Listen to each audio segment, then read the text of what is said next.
Alors ce matin, je voulais te parler un petit peu de mes galères et peut-être que toi aussi t'es en galère de ton côté.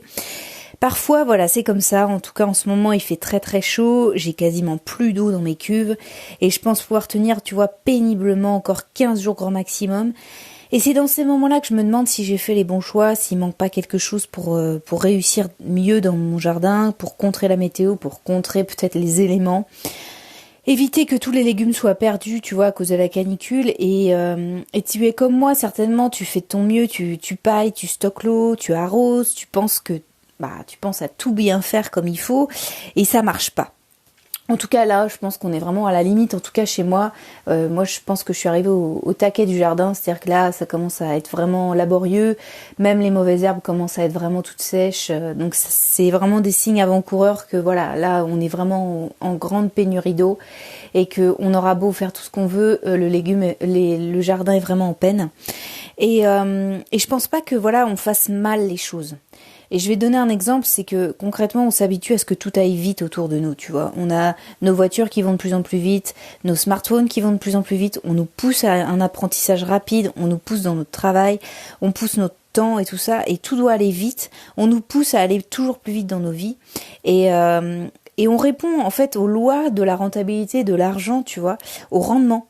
Et on nous a appris à, voilà, pour gagner plus d'argent, il faut toujours aller plus vite en moins de temps. Et finalement, on a appliqué ces mêmes principes au jardin, mais le problème, c'est que nous autres jardiniers, on traite avec la nature. Notre partenaire, notre aide de camp, notre ami, c'est la nature. Et donc, cette nature, elle n'est pas réglée sur le même mode de fonctionnement. Et donc, l'argent n'a pas de valeur dans ton jardin. Seuls les légumes que tu vas récolter en a, et encore, en ont pour qui ? Ça a de la valeur pour toi seulement. Mais la nature que tu récoltes bien cette année ou que tu récoltes moins bien, elles s'en contrefichent. Et c'est bien normal parce que c'est pas les mêmes lois qui s'appliquent dans ton jardin. Et j'étais en train de réfléchir un petit peu à tout ça. Et l'intérêt de ton jardin et l'intérêt de mon jardin, c'est que en fait c'est ton endroit. C'est l'endroit où tu fais ce que tu veux, où seules les personnes avec qui tu t'accordes, c'est la nature et puis toi-même. Et c'est les seules, ce sont les seules contraintes que tu dois avoir.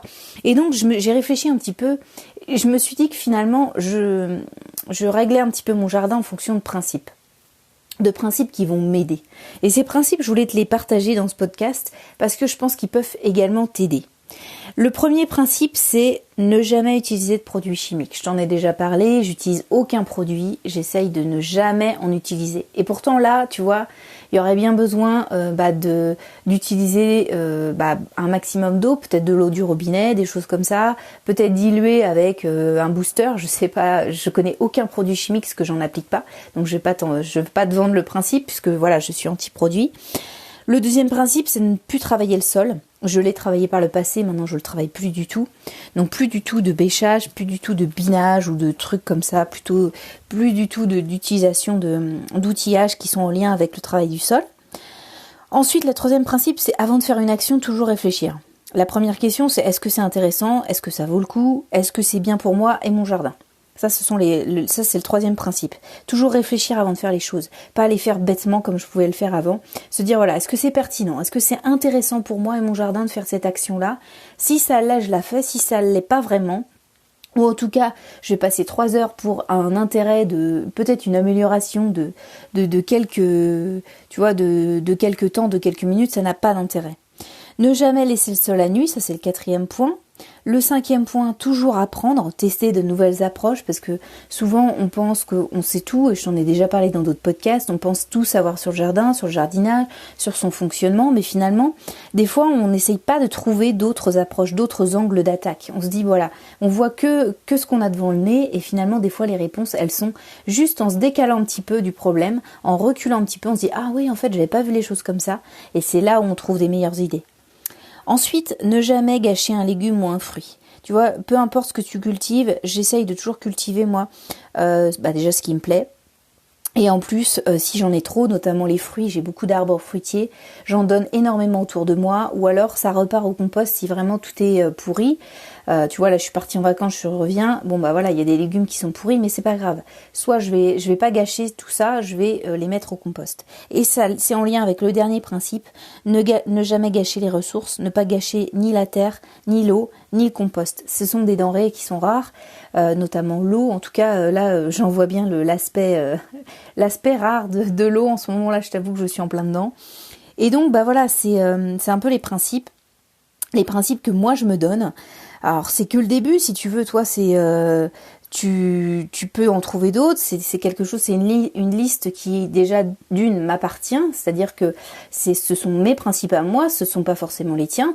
Soit tu peux repartir sur ces principes-là, soit tu peux en trouver d'autres. En plus, c'est que le début, donc c'est quelque chose qui a même d'évoluer. Il y a 2 ans, j'aurais même pas pu te sortir tous ces principes-là, puisque mon jardin était régi par d'autres principes, notamment le travail du sol, alors que tu vois là, je travaille plus du tout le sol, donc c'est un de mes principes. Et l'intérêt, c'est que bah voilà, c'est que tu peux t'inspirer de ceux que je t'ai donnés, tu peux en créer d'autres. Et le but, c'est non pas de te créer des freins, le but c'est pas de te donner des lois, c'est pas de te freiner, de te brider, au contraire. C'est même de te donner, tu vois, des valeurs dans lesquelles tu vas pouvoir te retrouver, des bases sur lesquelles tu vas pouvoir t'appuyer quand en gros tout ira mal dans ton jardin, parce que là concrètement moi je suis en difficulté et je me raccroche à ces principes-là en me disant voilà, ne va pas mettre du produit chimique, ne va pas arroser en abondance au jet d'eau, c'est pas des choses que tu voulais, donc peu importe, et c'est à ce moment-là que ces principes vont t'aider. Et c'est comme ça que voilà, quand tu es en galère, tu vas pouvoir t'appuyer sur tous ces principes-là. Et surtout, je dirais même, t'appuyer dessus quand justement ton jardin n'est pas comme tu le souhaites. Parce que on revient aux fondamentaux, on revient aux valeurs. On revient à des principes, à des aides. Et donc voilà, donc je t'invite aujourd'hui à prendre une feuille de papier et à regarder un petit peu autour de toi et te dire voilà, quels sont moi mes principes, quelles sont les choses qui vont pouvoir m'aider aujourd'hui, quelles sont les choses que je ne veux plus faire. Moi en tout cas, le travail du sol, c'est quelque chose que je ne veux plus faire. Les produits chimiques, déjà il y a 7 ans, j'en mettais très très peu. Tu vois, plus des petites graines pour les escargots, maintenant j'en mets plus du tout. Il est hors de question que j'en mette. Peut-être que je vais me préparer un petit purin pour essayer de booster mes légumes juste après la canicule, parce que bon, voilà, le but c'est aussi que ça aide mon jardin quand il est en difficulté. Et voilà ce que je voulais te dire aujourd'hui. Donc, bah écoute, là je viens de voir qu'il commence à pleuvoir. Alors là, c'est inespéré. Je vais devoir te laisser. Je vais aller essayer de récupérer de l'eau. Bon bah écoute, je te souhaite une très belle journée. Si tu veux aller plus loin, on peut aller ensemble un peu plus loin. Je peux te donner mes retours d'expérience et autres. Je vais faire vite parce que là, il y a de l'eau qui coule, donc il faut surtout pas perdre le peu de pluie qui tombe. Je te dis à demain via un nouveau podcast. Si ça t'intéresse, tu peux t'abonner sur SoundCloud ou YouTube et puis tu peux liker aussi mon podcast. Allez, je te dis à demain et puis jardine bien et essaye de récolter de l'eau. Allez, salut!